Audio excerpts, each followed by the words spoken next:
നമസ്കാരം. നമ്മുടെ യാത്ര ഇന്നെത്തിയിരിക്കുന്നത് വേറിട്ട ഒരു ഏടുമായാണ്. കലാകാരന്മാരിൽ നിന്നും വ്യത്യസ്തമായി രാഷ്ട്രീയ, സാമൂഹിക, സാംസ്കാരിക നായകരെ പരിചയപ്പെടുന്ന ഒരു വ്യത്യസ്തമായ ഒരു പങ്ക്തിയുമായാണ് നിങ്ങൾക്ക് മുമ്പിലേക്ക് എത്തുന്നത്. 5 വാർഡുകളിലായി 5 ടേമിൽ ജനങ്ങളുടെ ജനനായകനായി മാറിയ അല്ലെങ്കിൽ ജനപ്രതിനിധിയായിട്ട് മാറിയ ശ്രീ അബ്ദുറഹ്മാൻ അവർകളെ നമുക്ക് പരിചയപ്പെടാം. കൂടുതൽ വിശേഷങ്ങൾ ചോദിച്ചറിയാം. നമസ്കാരം സർ. നമസ്കാരം.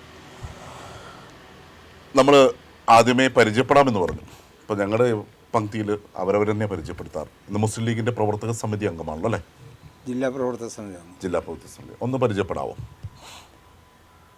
ഞാൻ MP അബ്ദുറഹ്മാൻ, പുന്നാട്, ജില്ലാ മുസ്ലിം ലീഗിൻ്റെ പ്രവർത്തക സമിതി അംഗം. രാഷ്ട്രീയ സാമൂഹിക രംഗങ്ങളൊക്കെ പ്രവർത്തിക്കുന്നു. 1995 മുതലല്ലേ?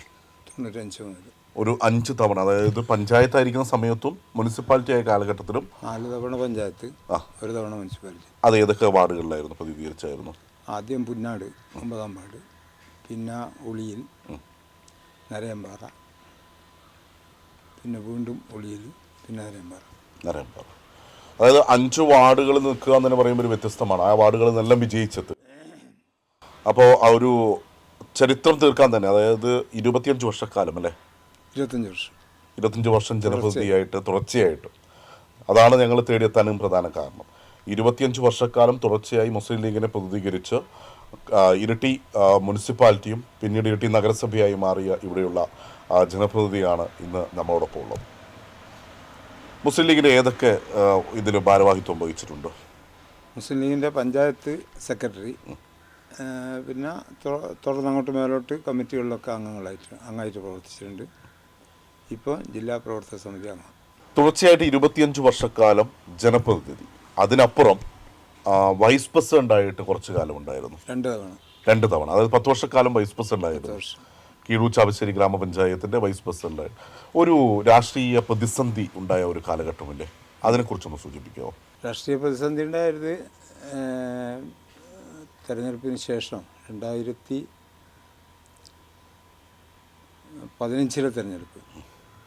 തെരഞ്ഞെടുപ്പ് കഴിഞ്ഞപ്പോൾ രാഷ്ട്രീയമായൊരു പ്രതിസന്ധി ഉണ്ടായി. അതായത് മുസ്ലിം ലീഗും കോൺഗ്രസും തമ്മിലുള്ള ചില വിഷയങ്ങളാണ്. അത് പിന്നെ അവസാനം ഞങ്ങൾ 3 പേര് ആ യോഗത്തിൽ നിന്ന് വിട്ടു നിൽക്കുന്ന ഒരവസ്ഥ ഉണ്ടായി. ഞങ്ങളായിട്ടെടുത്ത തീരുമാനമല്ല. അവിടെ ആ പ്രാദേശികമായിട്ട് ഞങ്ങളെ 3 ആളെ ജയിപ്പിച്ച പ്രാദേശിക ഘടകം ഉൾപ്പെടെ ഒറ്റക്കെട്ടായിട്ട് ഒരു തീരുമാനം എടുത്തപ്പോൾ അതിൻ്റെ കൂടെ ഞങ്ങൾക്ക് നിൽക്കേണ്ടി വന്നു 3 മെമ്പർമാർ. ആ 3 മെമ്പർമാർ മാറി നിന്നതാണ് UDF-ന് ലഭിക്കേണ്ട ഭരണം LDF-ലേക്ക് പോകാൻ കാരണമായി. അത് ഇപ്പോഴത്തെ സാഹചര്യങ്ങൾ എന്തൊക്കെയാണ്? അതൊക്കെ മാറി മറിഞ്ഞു. അതൊക്കെ പിന്നെ പാർട്ടിയിൽ സജീവ ചർച്ചയായി. അതിൻ്റെ ഭാഗമായിട്ട് നടപടിയുണ്ടായി, തെരഞ്ഞെടുപ്പ് കേസുണ്ടായി. അതൊക്കെ പിന്നീട് പരിഹരിക്കപ്പെട്ടു വന്നു. പക്ഷേ പാർട്ടി വിട്ട് എവിടെയും പോണ്ടി വന്നിട്ടില്ല. പാർട്ടിയിൽ മനസ്സുകൊണ്ട് പാർട്ടി തന്നെ നിന്ന്, സാങ്കേതികമായി പാർട്ടിയിൽ നിന്ന് മാറിയെങ്കിലും പാർട്ടിയോടൊപ്പം തന്നെ സഞ്ചരിച്ച് എന്നെ സംബന്ധിച്ചതാണ്. നടപടി വന്നത് എൻ്റെ പേരിലാണ്. ആ നടപടി പിന്നീട് അത് ക്ലിയർ ചെയ്ത് ഇപ്പം പാർട്ടിയിൽ സജീവമായി ഉത്തരവാദിത്വം വഹിച്ചു വരുന്നുണ്ട്. ഈ 10 വർഷക്കാലം വൈസ് പ്രസിഡൻ്റായിരുന്ന കാലഘട്ടത്തിൽ കാരണത്തിൽ വലിയൊരു മാറ്റം, അതായത് ഗ്രാമപഞ്ചായത്ത് നഗരസഭയിലേക്കുള്ളൊരു ചുവട് വെക്കുന്ന ഒരു കാലഘട്ടമായിരുന്നില്ല? അതെ. അതിനെക്കുറിച്ച് അവിടെ എന്തൊക്കെ മാറ്റങ്ങളിലേക്ക് സജീവമായിട്ട് സാന്നിധ്യമാകാൻ പറ്റിയിട്ടുണ്ട്? 95-ലാണ് പുതിയ ഭരണസമിതിയിലേക്ക് ഞാൻ വരുന്നത്. പുതിയ പിന്നെ പഞ്ചായത്ത് രാജ് നിയമം വന്നതോടുകൂടിയാണല്ലോ ഇതിലൊക്കെ ഒരു ചലനം ഉണ്ടാകുന്നു. അപ്പോൾ സ്വാഭാവികമായിട്ടും അധികാരം ജനങ്ങളിലേക്ക് എന്നുള്ള രീതിയിലേക്ക്, ഒരു കൃത്യമായ രീതിയിലേക്കാണ് അതിൻ്റെ നിയമനിർമ്മാണം വന്നത്. അതുകൊണ്ട് തന്നെ തുടക്കം മുതലേ ജനങ്ങളുമായിട്ട് കൂടുതൽ ഇടപെടാനും ജനങ്ങളെ വിഷയം മനസ്സിലാക്കി ജനങ്ങൾക്ക് വേണ്ടി പ്രവർത്തിക്കാനുള്ള ഒരു സാഹചര്യമാണ് പഞ്ചായത്ത് രാജ് നിയമം മൂലം നമുക്ക് കിട്ടിയത്. ആ കിട്ടിയത് പരമാവധി ഉപയോഗപ്പെടുത്താനുള്ള ശ്രമമായിട്ട് മുന്നോട്ട് പോയി. അതിൻ്റെ ഒരുപാട് മാറ്റങ്ങൾ എല്ലാ രംഗത്തും. അന്നത്തെ കീഴ്ചാവശ്ശേരി ഗ്രാമപഞ്ചായത്തിൽ എല്ലാ മാറ്റങ്ങൾക്കും പങ്കാളിയാകാൻ വേണ്ടി കഴിഞ്ഞു എന്നുള്ളതാണ് ഓർത്തെടുക്കാൻ പറ്റുന്ന ഏറ്റവും സന്തോഷകരമായ ഒരു കാര്യം. നമ്മുടെ ഏറ്റവും വലിയൊരു പോരായ്മ 5 വർഷക്കാലം ജനപ്രതിനിധിയായി നിൽക്കുന്ന കാലഘട്ടം എന്തൊക്കെ ചെയ്യണം, എങ്ങനെയൊക്കെ ചെയ്യണം എന്നത് 1, 2, 3 ദിവസങ്ങൾ കിലയിലോ മറ്റോ സ്ഥലങ്ങളുള്ള പഠനം മാത്രമാണ് ഇവർക്ക് ലഭിക്കുന്നത്. പക്ഷെങ്കിൽ ഇത്തരത്തിലുള്ള ആളുകൾക്ക്, അതായത് 5 വർഷം വെച്ച് 5 ടേം 25 വർഷക്കാലം കൊണ്ട് കിട്ടിയ അറിവ് അത് ഇന്നും ഗുണകരമാണ് എന്നതിന് ഞാൻ ദൃഷ്ടാന്ത തെളിവ് കൂടിയാണ്. എപ്പോഴും ഇന്ന് ഇദ്ദേഹത്തിനൊപ്പം കുറേ ആളുകൾ ആവശ്യവുമായിട്ട് മുന്നോട്ട് വരുന്നു. ഇന്ന് ഓമനപ്പേരായിട്ട് ഞാനും പണ്ട് കാലത്തെ പോലെ വൈസേ എന്നാണ് വിളിക്കാറുള്ളൂ. കാരണം ആ ഒരു സ്നേഹം എന്ന രീതി അത് എത്രത്തോളം പ്രതിഫലിപ്പിക്കാൻ പറ്റിയിട്ടുണ്ട്, എത്രത്തോളം ഗുണകരമായിട്ടുണ്ട്? ആദ്യം ഈ തെരഞ്ഞെടുപ്പ് രംഗത്ത് ആദ്യത്തെ ടൈമാണല്ലോ ഞാൻ 95-ൽ. അപ്പോൾ ആ തെരഞ്ഞെടുപ്പ് തന്നെ ഒരു നിർണായക ഘട്ടമായിരുന്നു. കാരണം വെച്ചാൽ പിന്നെ ഇവിടെ ഈ 9-ാം വാർഡിലാണ് അന്ന് മത്സരരംഗത്ത് വരേണ്ടി വന്നത്. അന്നത്തെ മുന്നണി ധാരണ അനുസരിച്ച് മുസ്ലിം ലീഗിന് മാറ്റിവെച്ച സീറ്റാണ് ഈ 9-ാം വാർഡ്. അപ്പോൾ സ്വാഭാവികമായിട്ടും അതുമായിട്ട് ബന്ധപ്പെട്ട് കുറേ ചർച്ചകളൊക്കെ നടന്നു. പക്ഷേ മുസ്ലിം ലീഗ് സീറ്റ് നമുക്ക് കിട്ടണമെന്ന് ഞങ്ങൾക്ക് കുറച്ച് നിന്നു. അന്നത്തെ ജില്ലാ കമ്മിറ്റി ഉൾപ്പെടെ നമ്മളോടൊപ്പം നിന്നു. പക്ഷെ അവസാനം വന്നപ്പോൾ മറ്റൊരു റബൽ സ്ഥാനാർത്ഥി മുസ്ലിം ലീഗ് സ്ഥാനാർത്ഥിയെ മത്സരിച്ച് എനിക്കെതിരെ രംഗത്ത് വന്നു. കോൺഗ്രസ് റബലായിട്ട് വന്നു. മറ്റ് പാർട്ടികളുടെ സ്ഥാനാർത്ഥി ഇടതുപക്ഷത്തിനുണ്ടായിരുന്നു, അന്നത്തെ അയ്യന്നുണ്ടായിരുന്നു, പിന്നെ സ്വതന്ത്രനുണ്ടായിരുന്നു. പക്ഷെ എന്നാലും മുസ്ലിം ലീഗിന് UDF അനുവദിച്ച് കിട്ടിയ സീറ്റ് എന്നുള്ള നിലക്ക് നമ്മളാ പ്രവർത്തനമായി മുന്നോട്ട് പോയി. വളരെ പ്രധാനപ്പെട്ടതെന്ന് വെച്ചാൽ 2000-ലധികം വോട്ടുള്ള ഈ വാർഡിൽ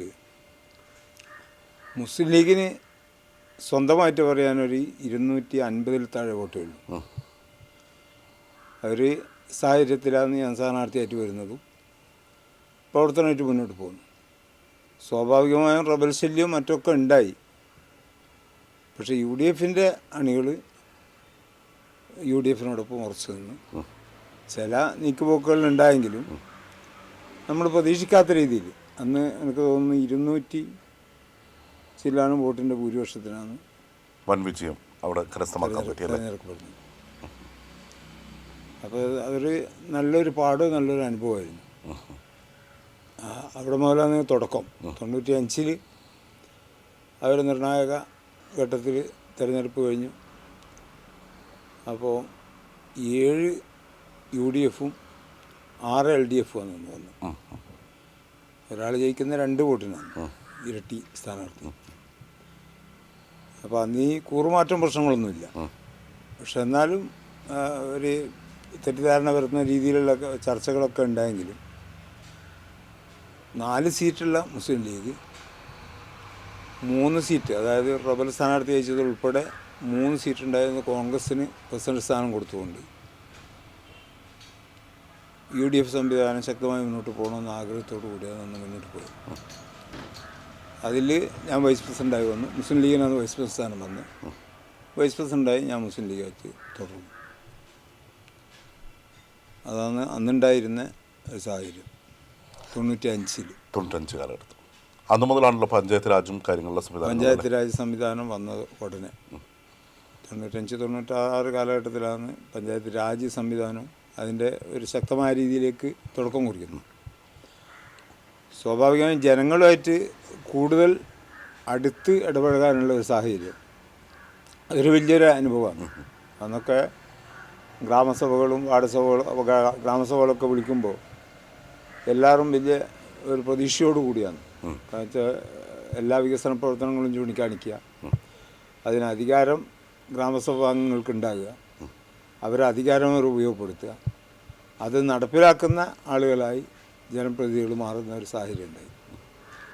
അത് നല്ലൊരു അനുഭവമാണ്. കാരണം വെച്ചാൽ താഴെത്തട്ടിൽ നിന്ന് വികസന പ്രവർത്തനങ്ങൾ ഉയർന്നു വരികയും ആവശ്യക്കാർക്ക് ആവശ്യത്തിനനുസരിച്ച് കാര്യങ്ങൾ ആവശ്യമുള്ള പ്രദേശങ്ങൾക്ക് എത്തിക്കുക എന്നുള്ള ആ പഞ്ചായത്ത് രാജ് സംവിധാനം നിർദ്ദേശിക്കുന്ന രീതിയിലേക്ക് മുന്നോട്ട് പോയപ്പോൾ ഒരുപാട് മാറ്റങ്ങൾ ഇത്രയും കാലത്തിനടുത്തുണ്ടായിട്ടുണ്ട് എന്നുള്ളതാണ് വിശ്വസിക്കുന്നത്.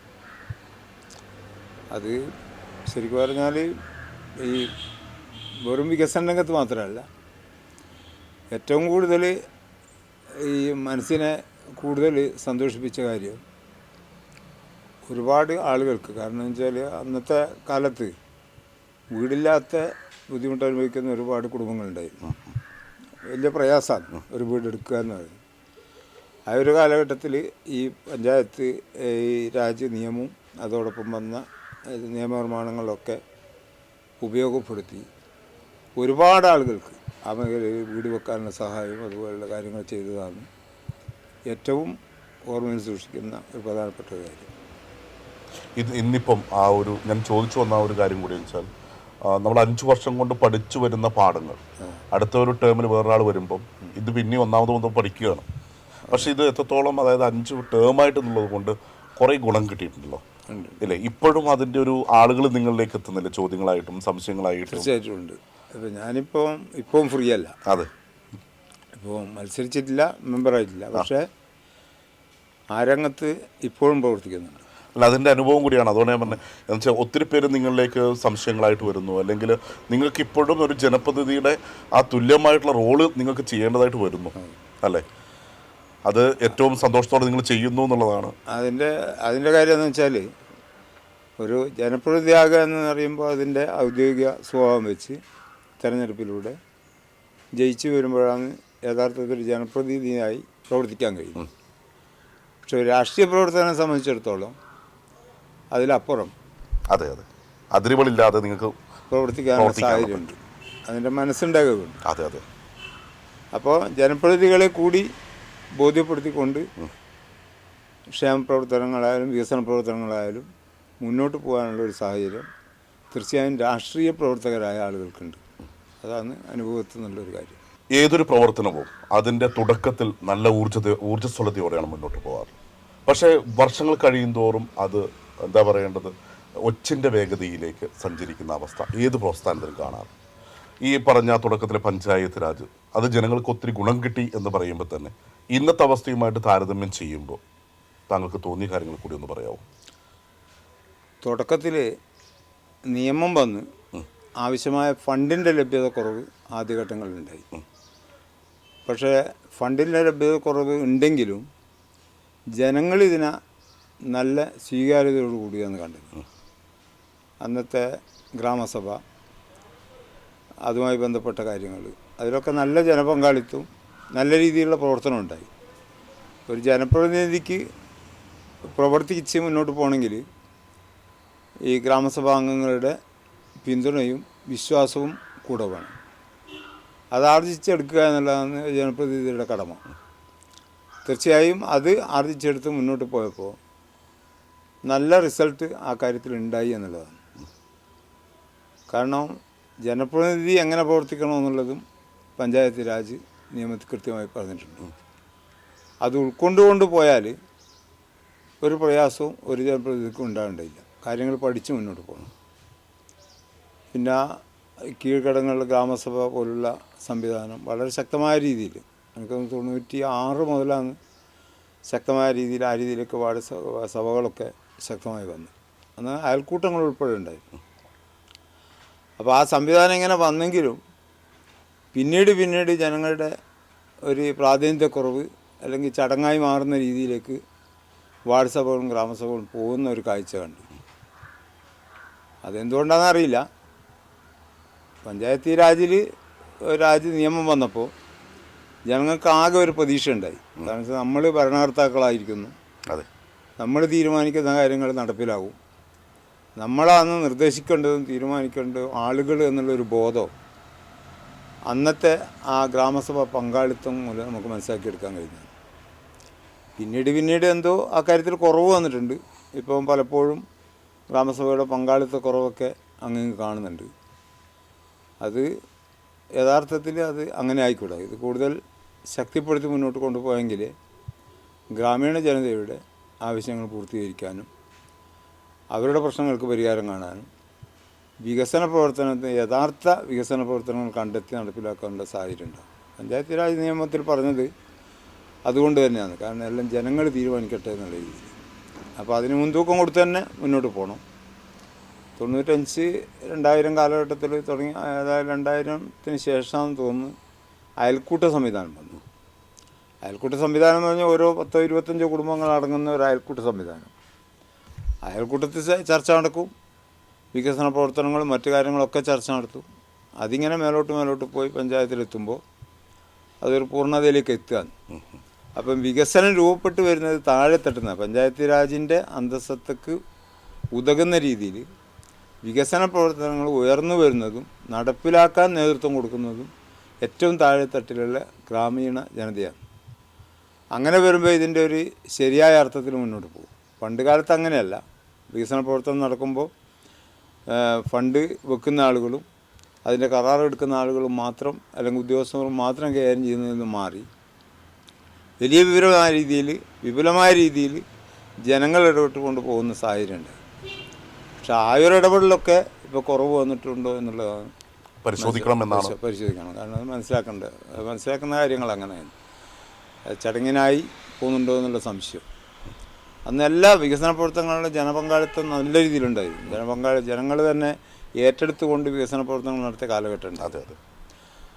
പിന്നെ മറ്റൊന്ന് വെച്ചാൽ നമ്മൾ അവശത അനുഭവിക്കുന്ന ആളുകളാണ്.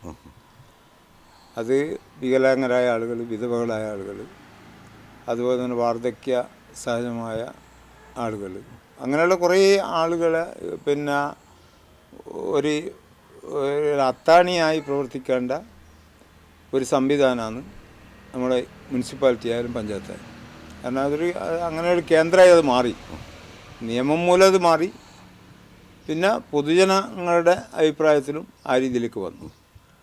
അങ്ങനെ വരുമ്പോൾ അവരൊക്കെ ആശ്രയിക്കുന്ന ഒരു കേന്ദ്രമായി മാറിയപ്പോൾ ആ മേഖലയിലൊക്കെ ഒരുപാട് മാറ്റങ്ങൾ അവരുടെ ജീവിത നിലവാരത്തിലും അവർക്ക് പെൻഷൻ ലഭിക്കുന്ന കാര്യത്തിലും അവരുടെ മറ്റ് വികസന പ്രവർത്തനങ്ങളും ഒക്കെ അവർക്കൊക്കെ പങ്കാളികളാകാനും അതിൻ്റെയൊക്കെ ഗുണം അവർക്കൊക്കെ ലഭിക്കുന്ന രീതിയിലേക്ക് കാര്യങ്ങളെത്തി. അതിലിപ്പോൾ പ്രധാനപ്പെട്ട ഒന്ന്, നമ്മളിപ്പോൾ എന്തെന്നെ പറഞ്ഞാലും ഏറ്റവും താഴെത്തട്ടിലുള്ള പാവപ്പെട്ട ആളുകളുടെ പാർപ്പിട സൗകര്യം ഉൾപ്പെടെ ഒരുക്കുന്ന കാര്യത്തിൽ വലിയ രീതിയിൽ മുന്നോട്ട് പോകാൻ എന്തായാലും ഞാൻ ഈ 25 വർഷക്കാലം ഈ മേഖലയിൽ പ്രവർത്തിച്ചപ്പോൾ എൻ്റെ അനുഭവത്തിൽ ഒരുപാട് മാറ്റങ്ങൾ ആ മേഖലയിൽ ഉണ്ടാക്കിയെടുക്കാൻ നേതൃത്വപരമായ പങ്കുവയ്ക്കാൻ കഴിഞ്ഞിട്ടുണ്ട്, വ്യക്തിപരമായ പങ്കുവയ്ക്കാനും കഴിഞ്ഞിട്ടുണ്ട്. ആ രീതിയിൽ നല്ല ഒരു പങ്കാളിത്തവും അങ്ങനെയുള്ള പ്രവർത്തനങ്ങളൊക്കെ ജനങ്ങളെ സപ്പോർട്ട് കിട്ടുക എന്നുള്ളതാണ്. അപ്പോൾ ആ രീതിയിൽ തന്നെ മുന്നോട്ട് പോകാൻ കഴിഞ്ഞിട്ടുണ്ട്.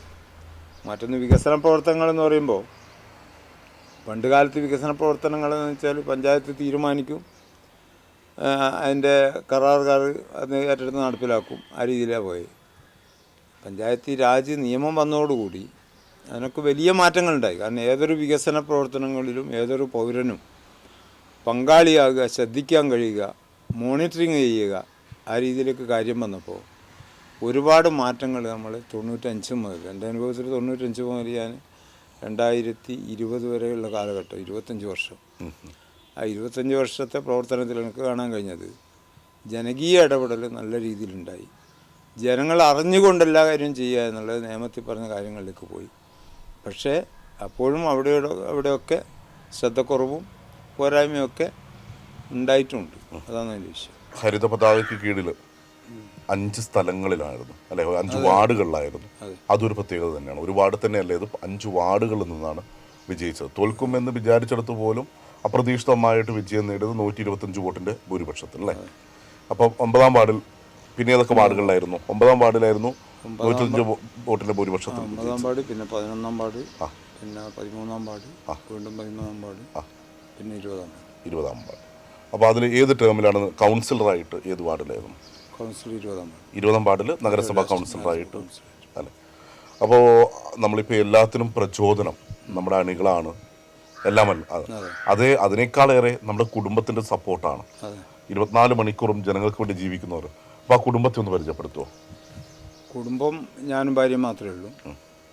പിന്നെ രാഷ്ട്രീയ പ്രവർത്തനത്തിന് ഒരിക്കലും ഈ കുടുംബത്തിലൊരു തടസ്സമായിട്ട് ഒരിക്കലും വന്നിട്ടില്ല. ഭാര്യയുടെ പേര്? ഭാര്യയുടെ ഫാത്തിമ. ഉള്ളിൽ സ്വദേശിയാണ്. പക്ഷേ ഈ 25 വർഷക്കാലവും അങ്ങനെ ഒരു തടസ്സം വന്നിട്ടില്ല. ചിലപ്പോൾ വൈകി വന്നാലും നമ്മളങ്ങനെയാണ്. ചിലപ്പോൾ ഈ കുടിവെള്ളക്ഷാമമുള്ള കാലങ്ങളിൽ ചിലപ്പോൾ രാത്രി 12 മണി വരെയൊക്കെ ഈ കുടിവെള്ള സപ്ലൈക്ക് വേണ്ടി നേതൃത്വം കൊടുക്കേണ്ടി വരും. അങ്ങനെയുള്ള കാലഘട്ടമൊക്കെ ഉണ്ടായിരുന്നു. അപ്പോൾ എന്നാലും അതൊന്നും ഒരു പ്രയാസമായിട്ട് വന്നിട്ടില്ല. കുടുംബത്തിൽ നിന്ന് പൂർണ്ണ സപ്പോർട്ടാണ് ആ കാര്യത്തിലുണ്ടായിട്ടുള്ളത്. അണികളുടെ പിന്തുണയും അതിനപ്പുറം കുടുംബത്തിൻ്റെ ഒരു സപ്പോർട്ടൊക്കെയാണ് നമ്മുടെ വിജയം. തീർച്ചയായിട്ടും നമ്മളിപ്പോൾ ഒരു ജനപ്രതിനിധിയായി തിരഞ്ഞെടുത്ത് കഴിഞ്ഞാൽ, അപ്പോൾ തിരഞ്ഞെടുക്കാൻ വേണ്ടി നിൽക്കുമ്പോൾ പിന്നെ നമ്മൾ പാർട്ടി തീരുമാനങ്ങൾ അതോടൊപ്പം അതിൻ്റെ ബന്ധപ്പെട്ട കാര്യങ്ങളും തീരുമാനങ്ങളൊക്കെ വന്ന് നമ്മൾ സ്ഥാനാർത്ഥിയായി മത്സരിച്ച് തിരഞ്ഞെടുത്ത് ജനപ്രതിനിധിയായി കഴിഞ്ഞാൽ എല്ലാ ആളുകളെയും ഉൾക്കൊണ്ട് പോവുക എന്നുള്ളത്. അതെ അതെ, അങ്ങനെ ആ രീതിയാണ് ഞാൻ ചെയ്തിട്ടുള്ളത്.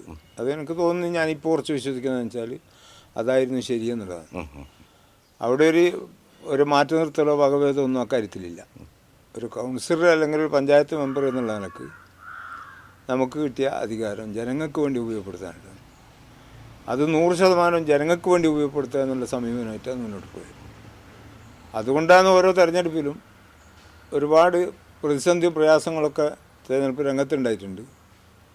പക്ഷെ അതൊക്കെ തട്ടിമാറ്റി നല്ല രീതിയിൽ ജനങ്ങൾ തിരഞ്ഞെടുത്തിട്ടുള്ളത് തീർച്ചയായും ആ രീതിയിലുള്ള ഒരു പ്രവർത്തനത്തിൻ്റെ കാഴ്ചപ്പാട് മനസ്സിലാക്കിക്കൊണ്ടായിരിക്കും. എല്ലാ ആളുകളെയും ഒരുപോലെ കണ്ടുകൊണ്ട് പോകുക എന്നുള്ളതാണ്. ആവശ്യക്കാരൻ്റെ ആവശ്യം മനസ്സിലാക്കി ആവശ്യം പൂർത്തീകരിച്ചു കൊടുക്കുക. അതിന് നമ്മൾ അധികാരം ഉപയോഗപ്പെടുത്തുക. അതിൽ പിന്നെ വേറെ ജാതി മത രാഷ്ട്രീയ വകഭേദമൊന്നും അക്കാര്യത്തിൽ കാണിച്ചിട്ടില്ല. അങ്ങനെ കാണിക്കാൻ പറ്റിയില്ല.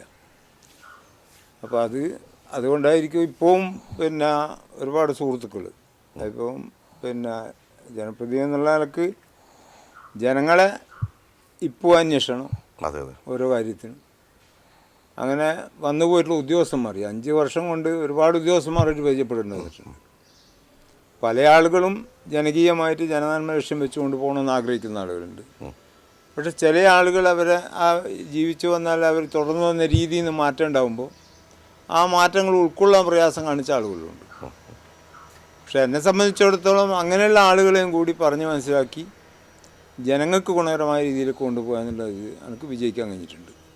ഞാനെന്ന മെമ്പർ അല്ലെങ്കിൽ ഞാനെന്ന വ്യക്തി ആ രീതിയിൽ പ്രവർത്തനമായിട്ട് പോയപ്പോൾ അതൊക്കെ ഒരു സപ്പോർട്ടാണ്. കാരണം നമ്മളെ പിന്നെ പ്രവർത്തനത്തിനുള്ള ഒരു സപ്പോർട്ട് സിസ്റ്റങ്ങളൊക്കെ ആ രീതിയിൽ വന്നിട്ടുണ്ട്.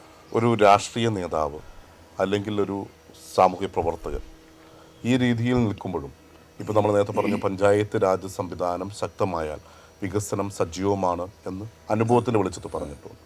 അപ്പോൾ ഇപ്പോഴത്തെ ഗ്രാമസഭകളിലേക്ക് ജനപ്രാതിനിധ്യം കുറയുന്നു. അതിന് വേണ്ട നടപടികൾ അധികൃതർ ചെയ്യണം എന്നൊരാവശ്യം കൂടി നമ്മൾ ഇതിന് മുന്നാകെ വെക്കുകയാണ്. അപ്പോൾ ജനങ്ങളോട് എന്താണ് പറയാനുള്ളത്? അതായത് പഞ്ചായത്ത് രാജ് സംവിധാനം പറഞ്ഞല്ലോ, അത് ലോകത്തിന് തന്നെ മാതൃകയായ ഒരു സംവിധാനമാണ്.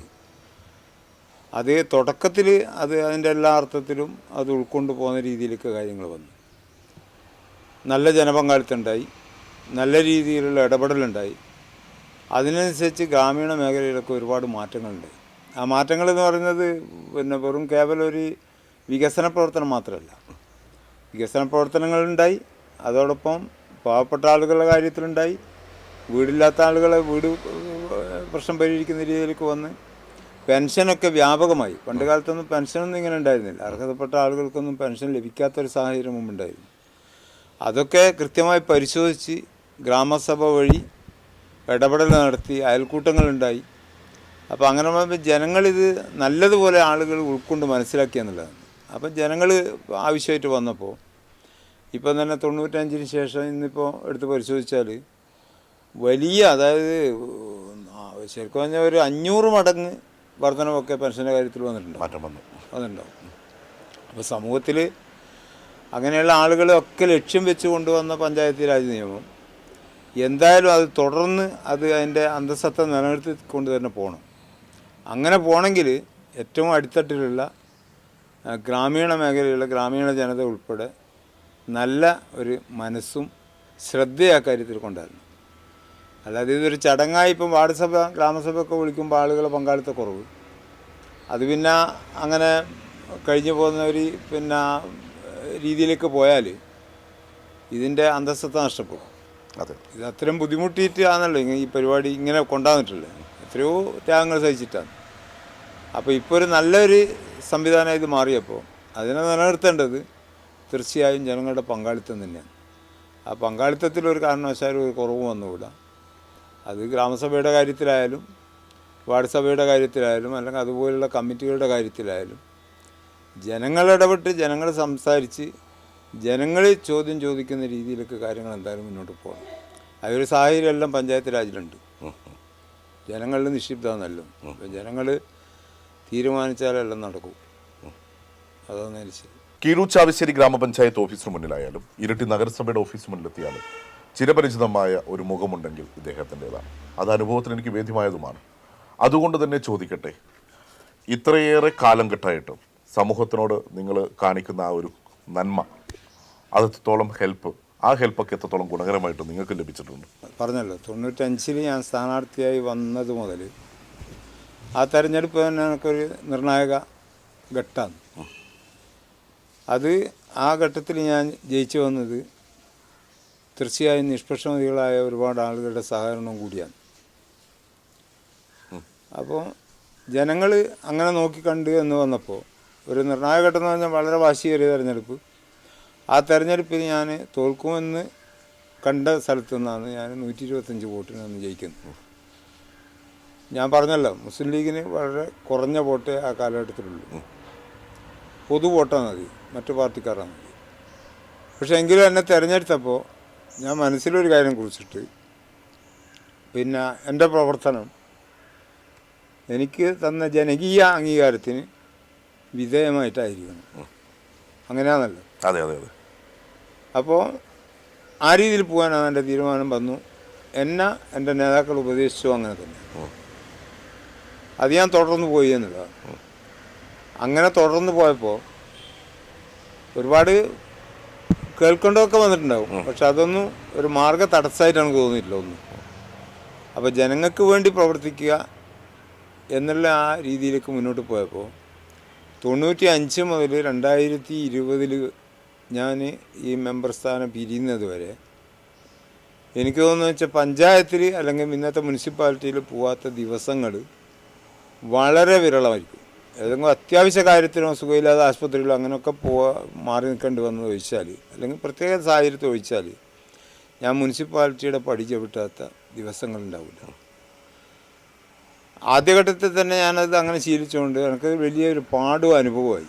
കാരണം അവിടെ വരുന്ന ആളുകളെ പഠിക്കാനും അവരുടെ പ്രശ്നം മനസ്സിലാക്കാനും അവർക്ക് വേണ്ടി പ്രവർത്തിക്കാനും എനിക്ക് ഒരുപക്ഷെ കൂടുതൽ സാധിച്ചത് എൻ്റെ ആ രീതിയിലുള്ള ഒരു പരിചയപ്പെടലാണ്. കാരണം ജനങ്ങളുമായിട്ട് ഞാൻ നിരന്തരം ആവശ്യക്കാരൻ വരുമ്പോൾ എല്ലാ ആവശ്യക്കാരെയും കാണുക എന്നുള്ളത് എനിക്കൊരു ഹോബിയാണ്.